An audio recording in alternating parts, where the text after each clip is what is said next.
Picture this. You were just born, a sympathy of new sounds. The nurses are rushing around. Announcements echo, voices call. The light is bright, the air is fresh. You scream as the doctors take you. Then everything stops.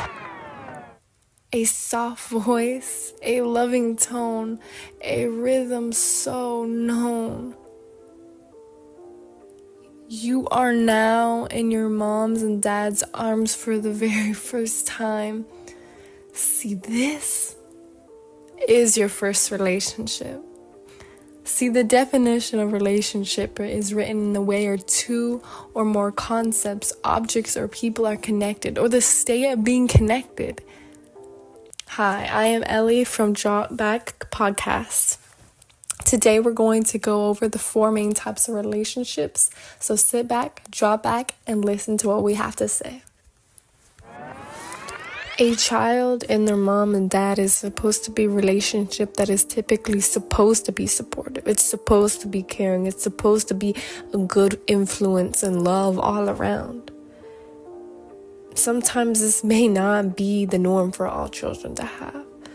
That relationship with their parents, where they walk in and they're happy all the time. So now we are going to discuss with our guest Yudoka and her relationship with her own parents. So Yudoka, how are you and your parents? Do you still love your parents after they continuously hurt you? Hurt is a strong word because it's not physical hurt. It's just mental, verbal hurt, really, And like they provide a lot for me. At the end of the day, I still love my parents, but sometimes they hurt me as well. They put a roof under my head. They gave me food. They gave me my necessities. They gave me a lot. I still love them. They're still my parents at the end of the day. I can never say I hate my parents. It's just I have a strong feeling towards them. The things that they do isn't good sometimes, but we'll learn as we get there. So you only love your parents because they provide you with the shelter? No, because they're always there for me. So it's through the support? Yeah, through the support, really. Because my family, we really aren't like a, that physical, what's like a physical, no, not physical, wait. What's that, the physical, like them hugging you, saying that they love you? Exactly. Okay. We're not really like that. We're just, they just say, they're not really like that. They're not, what is that word? They're not, it's just the actions. Yeah, it's the actions. They're not really, they don't say, they never really said I love you. I never heard them say I love you. Yeah. I literally never heard them say that before. And it's just like, okay. Like, I know they love me deep down. They just, they're not the type to say that word. It's just like in our, culture and stuff, Yeah, I don't know. But I feel, okay, yeah. Okay, yeah. Okay. Is this a healthy relationship or is it a survival relationship where you're just waiting to get out of the household? I wouldn't say it's a healthy relationship or a survival relationship because I'm not struggling in the deep inches. I'm not getting abused or anything like that. So I wouldn't say survival, but I'm saying I really do want to get out the house when I'm 18, It's just certain things that they do. And it's also not a healthy relationship also because they shouldn't, because sometimes they do things like that shouldn't be put on to me and brought on because they're in the wrong sometimes. I shouldn't be the one getting all the blame for every single thing, and I'm the one that they're mad at and then shut out. I shouldn't be that. That's not a healthy relationship, but also not a survival relationship because I'm not, deep in the trenches, struggling, getting abused. Other families, some families out there have it worse than I do. So, I can say I'm grateful, and I am waiting. Yeah. Why do you think ignoring your problems is better than communicating? Ignoring problems leads me out of trouble, and it just overall leads me to peace, because I don't want to be upset all the time. I don't want to keep crying all the time. If I ignore it, then it goes away sometimes. But yeah, I'm at peace with it. Nobody, there's always going to be yelling, of course. Just, I just tone everybody out, and then I just focus on myself, and just ignoring the problems is best at this point, with my parents at least. So yeah. So you're at peace with not sharing your point of view? It's not like I'm at peace without sharing my own opinion, but also if I do share my opinions, it comes off as disrespectful. It comes off, oh, you think you're grown now, blah, blah, blah. Yeah, You're a big girl now. You have your own opinions. yeah, but like I'm still in the Nigerian household, you know. They belittle their kids, you know. So you're still below them basically. We still have to always follow what they're doing, follow their opinions, do whatever they say, you know. Yeah, and just till forever, honestly, till forever. Just because you're 18, I mean it's Forever? well, you see, you have your own freedom after though. You have your own freedom, obviously. It's just the way it is. Those are still your parents, you know, they're still you still owe them respectfulness, you know, all of that. So ignoring problems leads to a better outcome sometimes. And it just, you know, just go to your room and cry to yourself.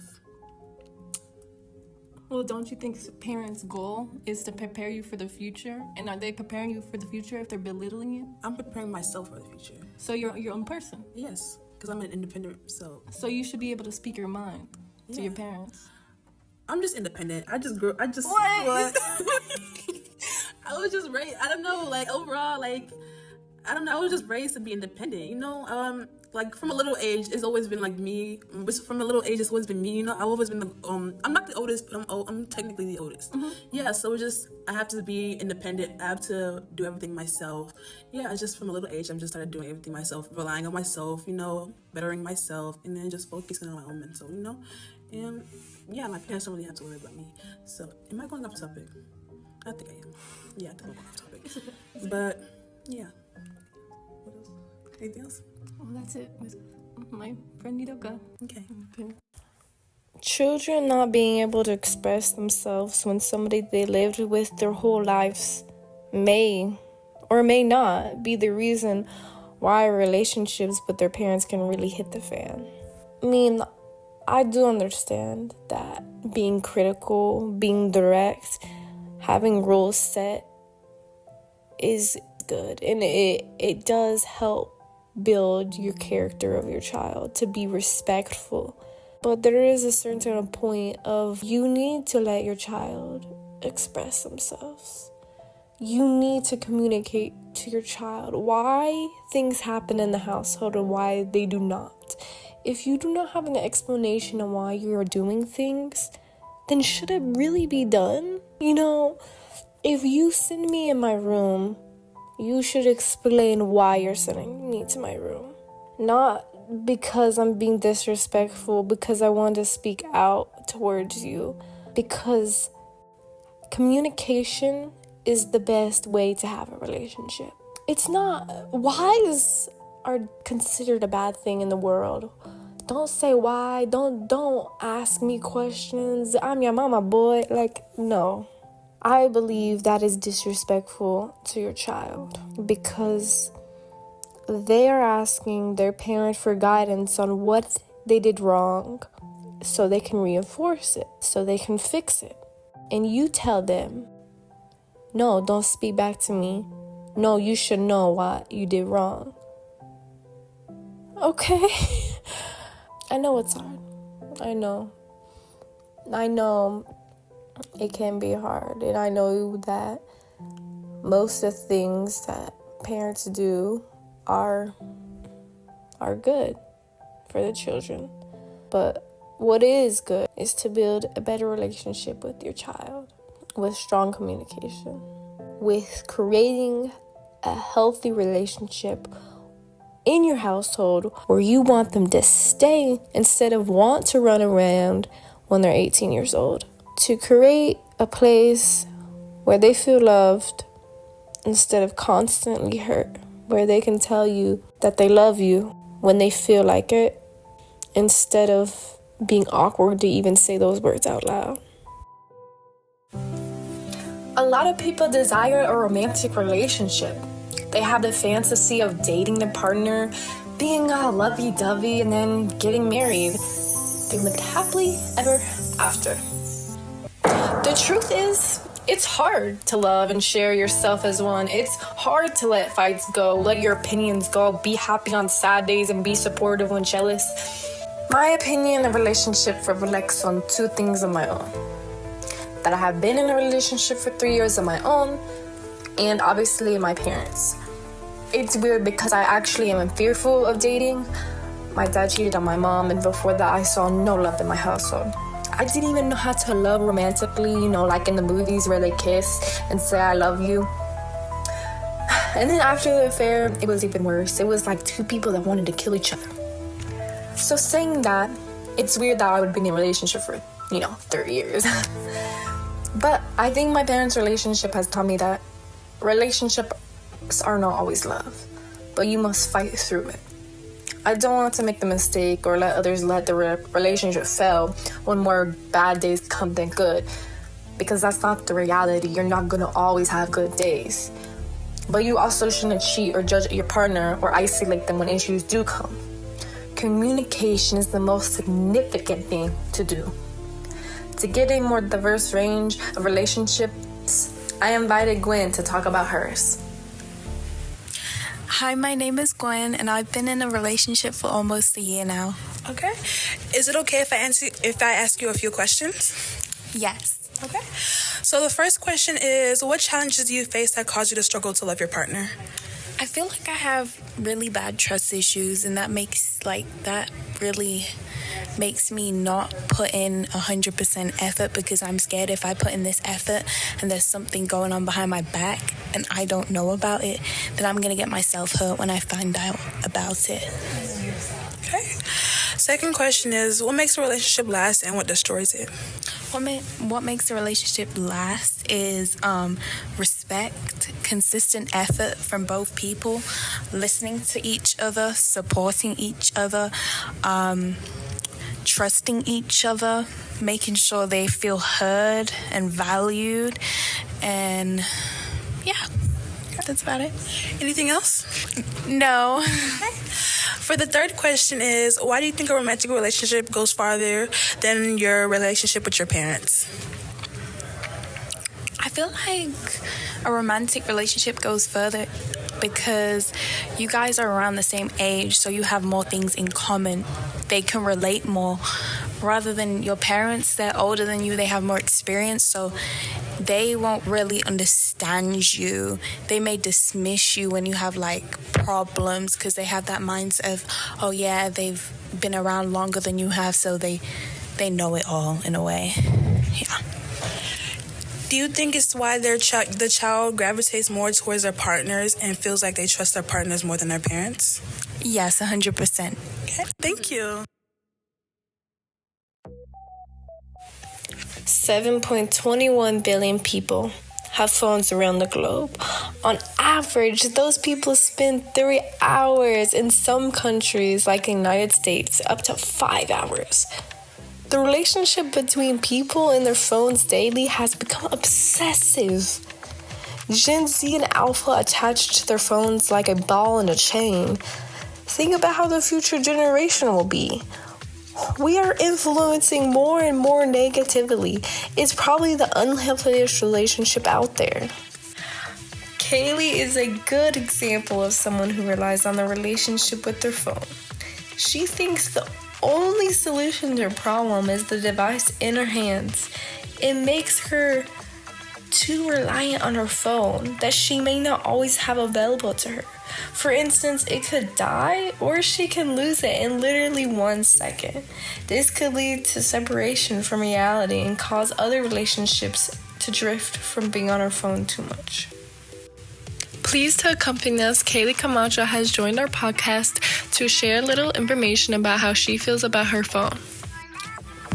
Hi, I'm Kaylee. I'm going to be telling you some questions about your phone relationship. Is that okay? That's fine. Okay. So the first question is, why do you think you have the sense to take your phone wherever you go? So I feel like I should take my phone everywhere I go because it gives me the way to communicate with my parents or my friends in need of emergency. If there's a school shooter, which has happened before, of a lockdown drill, I was able to contact my parents immediately. So it just lets me interact with them in a way that nothing else can let me interact with, my parents. I can't just go and see them. I have my phone right in front of me and I can just text them immediately. So that's one way. Are there any other ways that you can think of? Another way I can think of is I also take my phone everywhere I go because I can just post what I'm doing in my day, and my friends can see what I'm doing, and maybe that can influence them to do the same things and get influence on my daily activities throughout my day. So I feel like it's just all connected all around, and we're all just posting, we're all seeing what we're doing together, and that's one reason why I take my phone everywhere I go. Okay, thank you. The second question is, would you be able to survive without your phone for 24 hours? Why or why not?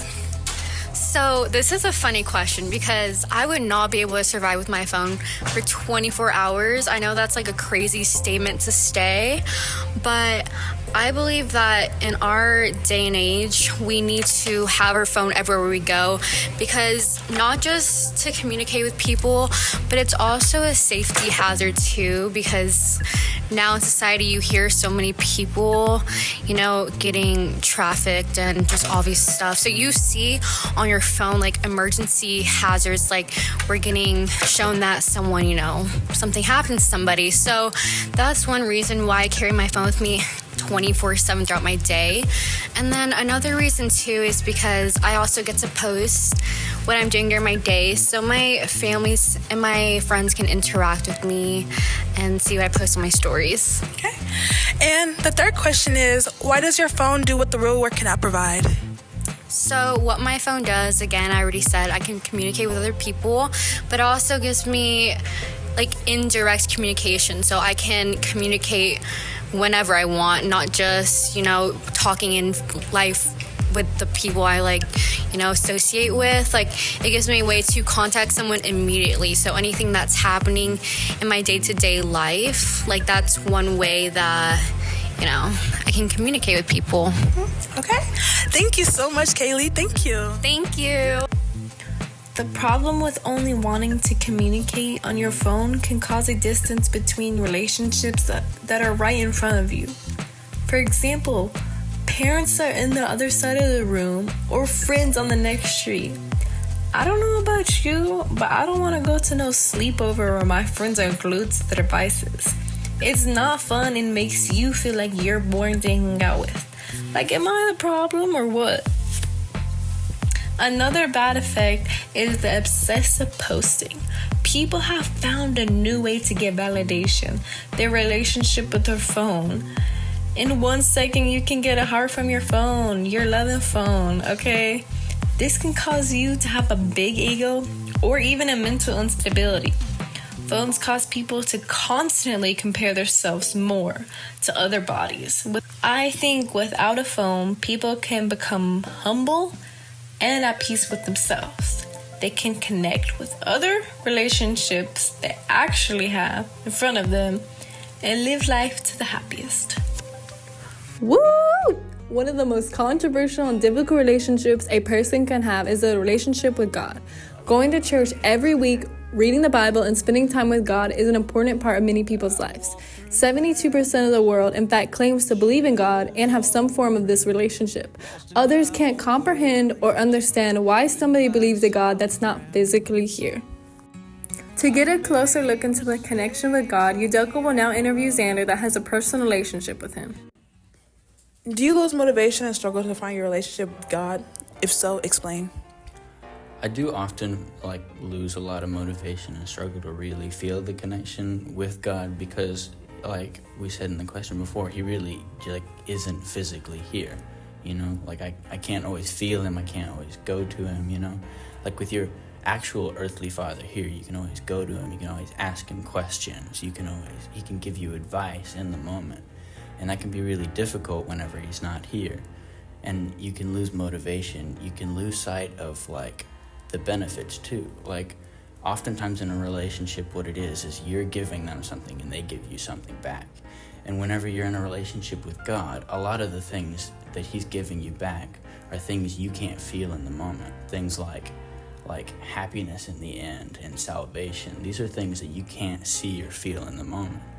So it's hard to feel like you're receiving anything from a relationship whenever you feel oftentimes that you're giving a lot. You're giving your time, your efforts, and even your money, and you're not getting like immediate gratification, immediate satisfaction, immediate return on your investment. I do a lot of times feel like my relationship with God is one-sided, especially from God's perspective, where a lot of times I'll like take time in my life where God will go to the back of my mind, or there'll be seasons in my life where I'll forget to do like the things to follow God's word and do what he wants for my life. And because of that, I often feel bad because like I've been taught to do certain things for God, and so that like I and God and my church knows how much I cherish this relationship. But I often can forget to do those things, or it'll fall to the back of my mind, and it'll become a one-sided relationship with God where I'm not putting in as much. And it'll also happen, the other way around, where I will feel it's one-sided whenever I feel desperate and whenever I am going through a hard time and I'm asking God for help, and I just personally don't have the eyes or the wisdom to see how exactly God is helping me in that moment, and it can feel often one-sided. Because I can go to anybody here and I can ask them for help, and they can help me in the moment in a very clear way, but God helps us in a way that we can't see like at all times. There's sometimes it happens in ways that we don't know. And so because of that, it can often feel like a one-sided relationship for me and also for God. So it goes both ways. Yes, it is hard to give all your time and effort to God. People often focus on things like work, cooking dinner, going to school, or even being with family. It is challenging to maintain a relationship with something we can't even see in a world full of materialistic relationships that surround us. How do you have a relationship with a God that's not physically here?